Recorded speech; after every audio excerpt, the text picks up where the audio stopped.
A growing number of North Korean defectors have shared their dissatisfaction with the Kim Jong-un regime.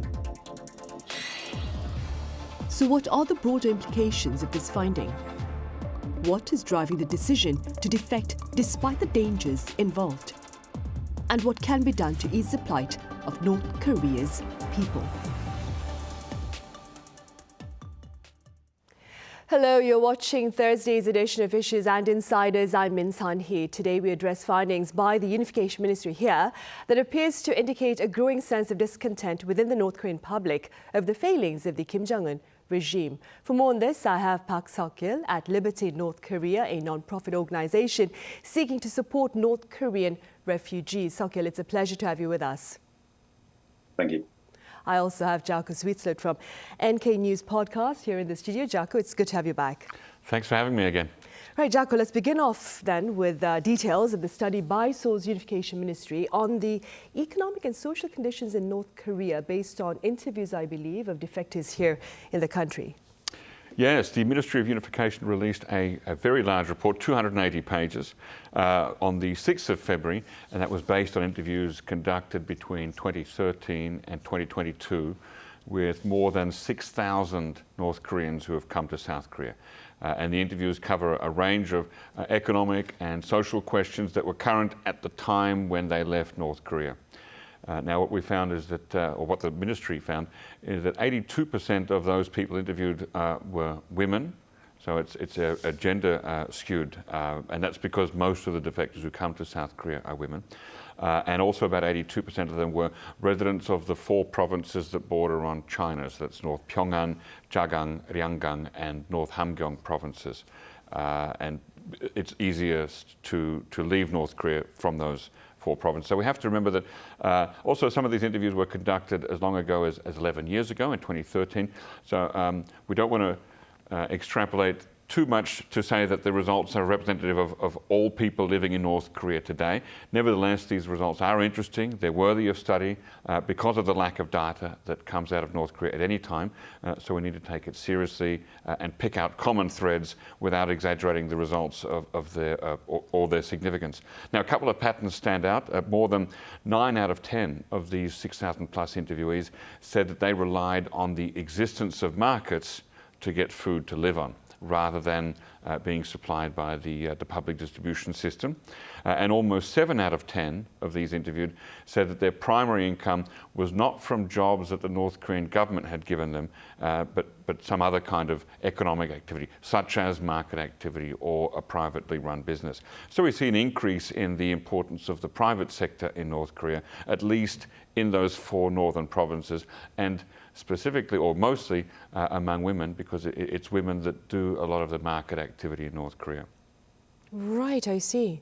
Sokeel, you're part of an organization that seeks to raise greater awareness about the plight of ordinary people up in North Korea. What can you tell us about the possible reasons behind the decision to defect, despite, of course, the dangers involved?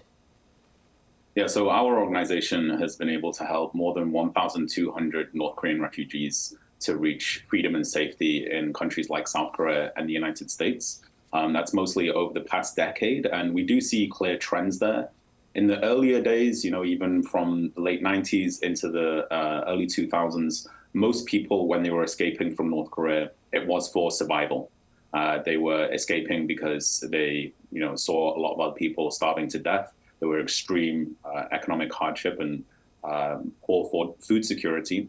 And so people were escaping first into China, and then sometimes it took them many years to come all the way through to South Korea or another country. In more recent years, it's changed towards not so much about survival, but escaping for freedom. It's more about North Korean people inside the country being able to learn about the outside world, and in particular, maybe most importantly, South Korea, including through smuggled K-dramas, South Korean films, other types of media, where they can learn things that the North Korean government tries to prevent them from knowing. And that then, creates more discontentment about their life inside North Korea, creates more of a kind of fantasy, if you like, of living in the outside world, living in freedom. And so some of those people are motivated to even risk their lives to escape and try and come all the way through to South Korea. That has changed, of course, in the last few years. with the quite extreme effects of the pandemic on the number of North Koreans who are able to escape from North Korea, or even the number of North Korean refugees in China who are able to move through and come to South Korea. Right. And Jacco, authorities here in the country say the number of North Korean defectors to South Korea tripled last year. Could you tell us a bit more about the latest statistics and what do they imply? Yes, it's important to get a bit of context there. So before North Korea shut its gates to the outside world in January 2020, at the start of the COVID pandemic, there were somewhere around 1,000 or more refugees coming from North Korea each year. And the highest number arrived in South Korea in 2009, when there almost 3,000 arrived here from North Korea. But after January 2020, it became very, very difficult for North Koreans to leave, even to move around within their own country, let alone to cross the border into China. And it also became very difficult for those who were already in China to move around because of the lockdowns in that country. So the numbers dipped down to fewer than 100 refugee arrivals in South Korea per year. Last year, it was up again to 196. So that number is well up from the previous year, which was 67. So that's the tripling of numbers. But again, we're starting from a very low base because during the pandemic, it went down very, very low. So the most common way to get to South Korea from North Korea is to make that long and arduous journey through China.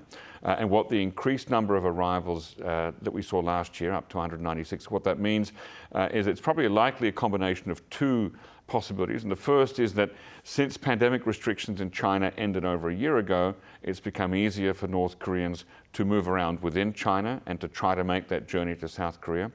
But also at the same time, it could mean that the situation in China is difficult enough and adverse enough for North Koreans to feel that they can't stay there any longer, but have to leave for somewhere else. And that somewhere else is often here to South Korea. We know that China has been more active, the Chinese government has been more active recently in rounding up North Koreans and sending them back, often by force, across the border into North Korea. Now, you might think that the most direct way to get to South Korea from North Korea is simply across the demilitarized zone. That's very difficult because of the number of mines and the military activity there. Another way is to get a boat and to come through the water. Now, last year, only 13 people made it across by sea, which could suggest that it's very difficult to get a boat and enough fuel to make that journey from often the northern part of Gangwon province to South Korea's Gangwon province. Right. Sokeel, the latest list of defectors include North Korea's elite as well as its young. What do you believe are the broader implications of this particular reality? Yeah, so this is, I think, a very interesting phenomenon, but the context for this kind of extends from what Jacco was talking about there in terms of the changes during the pandemic.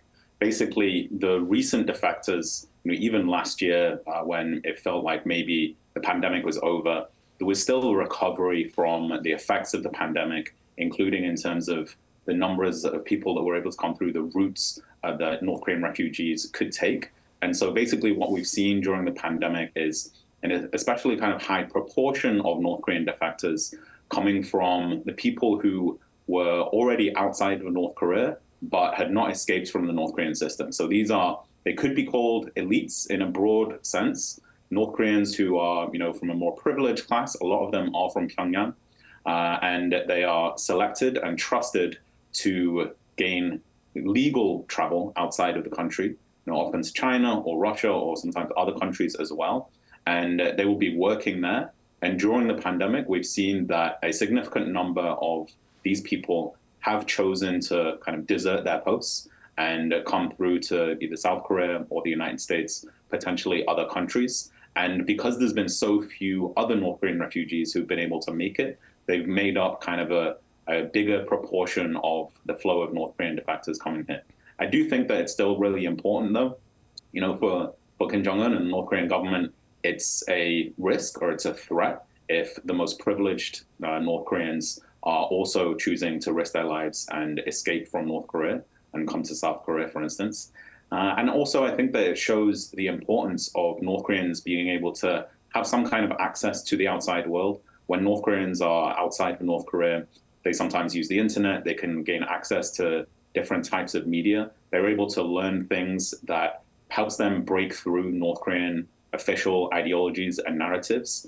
and learn more about the differences between North Korea and South Korea that sometimes motivates them to actually make the huge decision to defect. Right, indeed.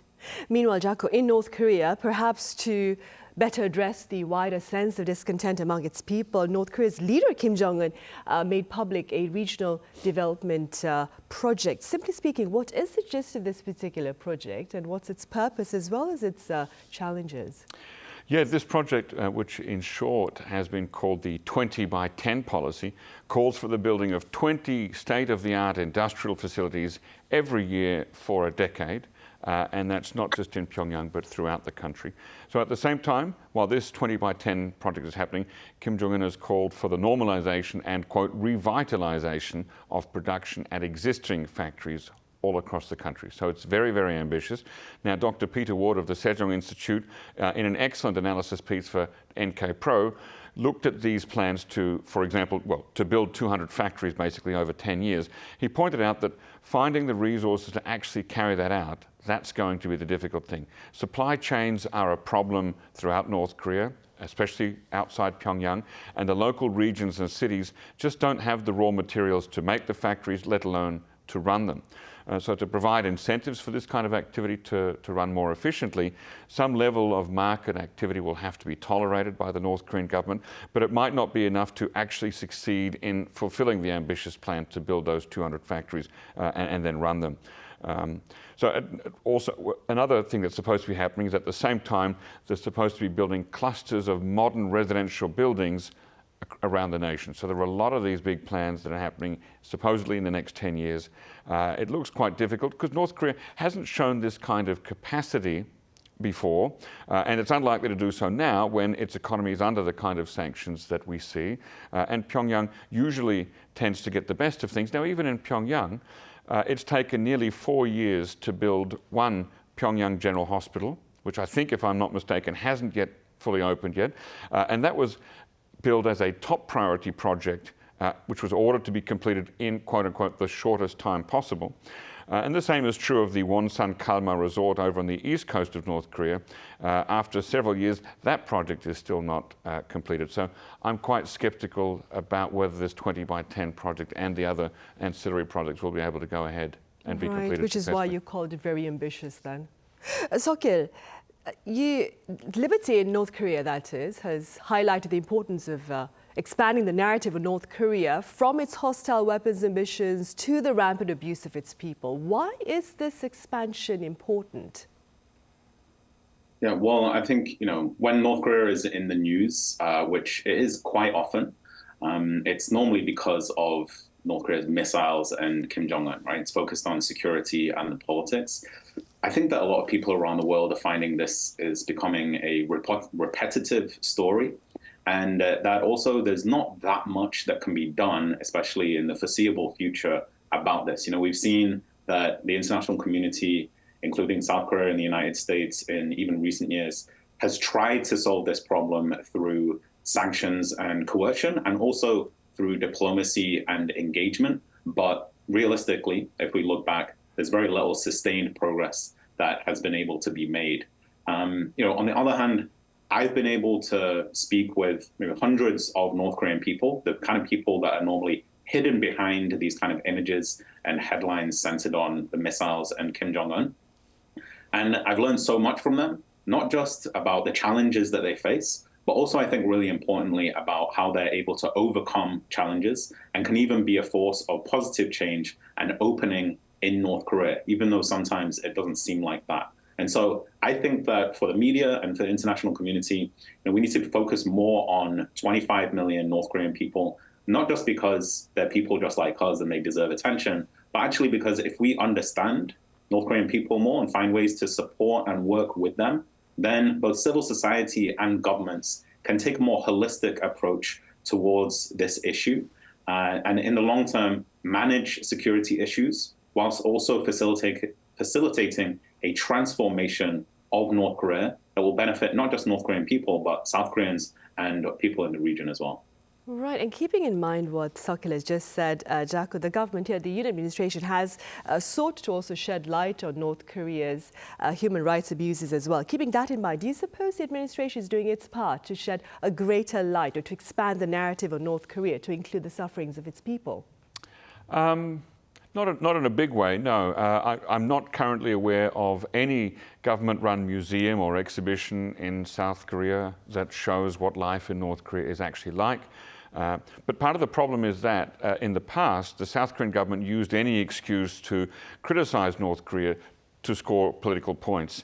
So exhibitions at government-run facilities, of course, only showed the negative sides about North Korea in an effort to justify to the people of South Korea why the government here does what it does. So this was part of that competition for legitimacy between two competing and mutually exclusive governments. So maybe it's okay that the South Korean government doesn't do much to shed light on the sufferings of North Korean people, because we have TV shows like Now on My Way to Meet You that's been running for a long time, where lots of stories are told, and also the small but impactful museum in downtown Seoul run by NKDB, the Database Center for North Korean Human Rights. I would encourage anyone who's in Seoul or visiting Seoul to go and visit that museum. In fact, Sokeel and I we went there together not long ago. The government, it makes policies to help refugees who come here, and it speaks in public forums like the United Nations. So maybe that's enough. Do you agree, Sokeel? Right, Sokeel, perhaps you could tell us a bit more about the efforts to promote the broader cause in support of the ordinary North Korean people. I do agree with Jacco, of course. Also, I think that there are three key ways that we need to bring more support to North Korean people and to change in North Korea ultimately. Firstly, I think that we do need to focus on North Korean refugees.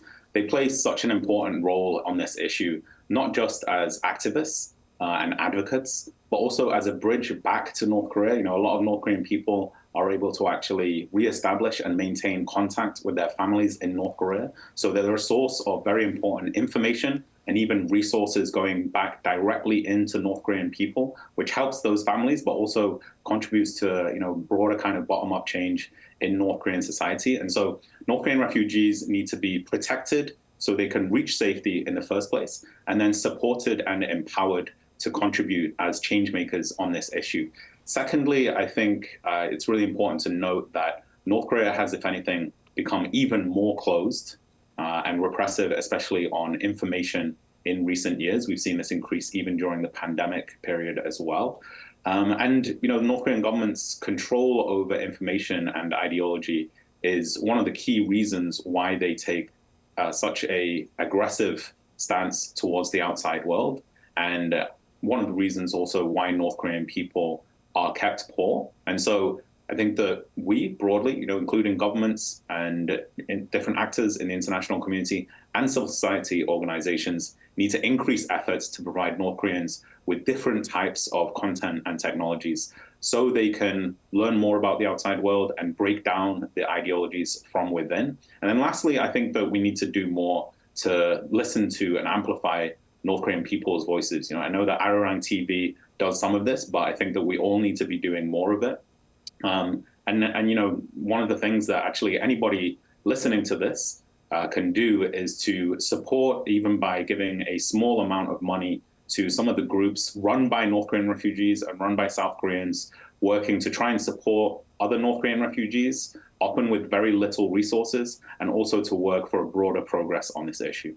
Right, of course. And they can also get involved in volunteer English teaching to North Korean refugees so that they can tell their stories to a wider audience through, for example, Liberty in North Korea, led by Sokeel here in Korea. So they're doing an excellent job at helping to get those stories out there. Right, which is why Sokeel talked about perhaps expanding the platform to allow for a greater voice by North Korean defectors currently in South Korea. Jacco, Washington's Special Envoy on North Korean human rights issues, Julie Turner, she's here in South Korea to partake, of course, in related engagements. Could you tell us a bit about her agenda? Yes, she'll be meeting with South Korean government officials, activists, and also North Korean refugees to hear those stories directly. Now, it's very important that for about 5 years, I guess, from 2017, that position of Special Envoy from the United States on North Korean human rights was left empty. And so now that we have Julie Turner coming here, and this is her second trip, I think. I know she was here not long ago in October last year when she discussed China's forced repatriation of North Korean refugees back to North Korea. So she will probably also be meeting with her South Korean counterpart, Lee Shin-hwa, who's the South Korea Special Envoy on North Korean human rights. Now, North Korea, understandably, doesn't like Special Envoy Julie Turner. They've previously abused her in some vile racist and sexist ways in their state propaganda. So it goes to show how sensitive the leadership of North Korea is to criticism on these human rights issues. Right, indeed. And Sokeel, then, before you leave us today, could you share with us a bit about Liberty in North Korea's agenda for this year? Yes, thank you. I think as things continue to normalize after the pandemic, we're, of course, going to try to help as many North Korean refugees to reach safety and freedom as possible this year. We'll also continue to work with resettled North Koreans to support and amplify their activism this year. I think that it's going to be a busy international agenda. There are major elections. There are major international issues that, continue to take up a lot of the bandwidth. And so we need to work to try and make sure that North Korean people are not forgotten despite everything else that's going on in the world. As I mentioned, information for North Korean people is really important as well. So we're going to increase our efforts to try and create new ways to get more information and content into the North Korean people. And so if anybody is interested to learn more or maybe to contribute, then please find us online at libertyinnorthkorea.org. Right, indeed. And Sokeel, if you need our help to spread the voice, let us know again. Thank you so much for your time and your thoughts today, that is. And Jacco here in the studio, thank you very much for your insights. Thank you. Right, well, that brings us to the end of this edition of Issues and Insiders. Thank you for watching. See you same time tomorrow.